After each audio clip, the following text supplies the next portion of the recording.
വനിതാ ചെസ് ലോക കിരീടം ഇന്ത്യയുടെ ദിവ്യ ദേശ്മുഖിന് ആദ്യമായാണ് വനിതാ ചെസ് കിരീടം ഇന്ത്യ സ്വന്തമാക്കുന്നത്. ഫൈനലിൽ കൊനേരു ഹംപിയായിരുന്നു ദിവ്യയുടെ എതിരാളി.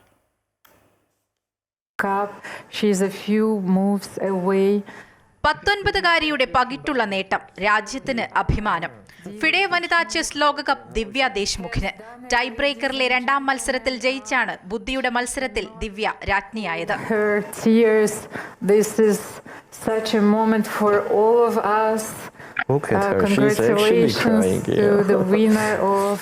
ചെസ് ഫൈനലിലെ ക്ലാസിക് മത്സരങ്ങൾ രണ്ടും സമനിലയായിരുന്നു. തുടർന്ന് വിജയിയെ തീരുമാനിക്കാൻ മത്സരം ടൈ ബ്രേക്കറിലേക്ക് നീങ്ങി. ടൈ ബ്രേക്കറിലെ ആദ്യ റാപ്പിഡ് മത്സരത്തിൽ വെള്ളക്കരുക്കളുടെ മുൻതൂക്കം ദിവ്യയ്ക്കായിരുന്നു. അത് ജയമാക്കാൻ താരത്തിന് കഴിഞ്ഞില്ല.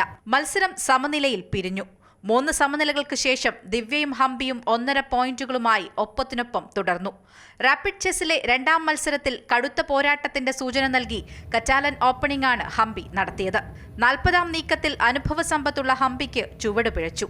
ദിവ്യയുടെ കാലാൾക്ക് മുന്നേറാൻ അവസരം കിട്ടിയത് മത്സരത്തിൽ കറുപ്പ് കരുക്കൾക്ക് കരുത്തായി. മത്സരം 75 നീക്കം വരെ നീണ്ടെങ്കിലും ഹംപി അടിയറവ് പറഞ്ഞു. ആനന്ദ കണ്ണീരിന്റെ പുഞ്ചിരി ദിവ്യയ്ക്ക് സ്വന്തം. $50,000 ഫിഡെ വനിതാ ചെസ് കിരീട നേട്ടത്തിനുള്ള സമ്മാനം.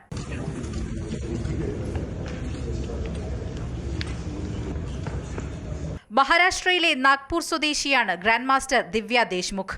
അമ്മയും അച്ഛനും ഡോക്ടർമാർ. ആന്ധ്രയിലെ ഗുഡിവാഡ സ്വദേശിയാണ് 38-കാരിയായ കൊനേരു ഹംപി. ഇന്ത്യക്കാർ ആദ്യമായി ഫൈനലിലെത്തിയ വനിതാ ചെസ്സിൽ കിരീടം നമ്മുടെ ഏത് താരത്തിനെന്നേ തീരുമാനമാകാനുണ്ടായിരുന്നുള്ളൂ. പൊരുതിത്തോറ്റ ഹംപിയുടെ നേട്ടത്തിനും തിളക്കം ഏറെയാണ്. Sports desk, Amrita TV.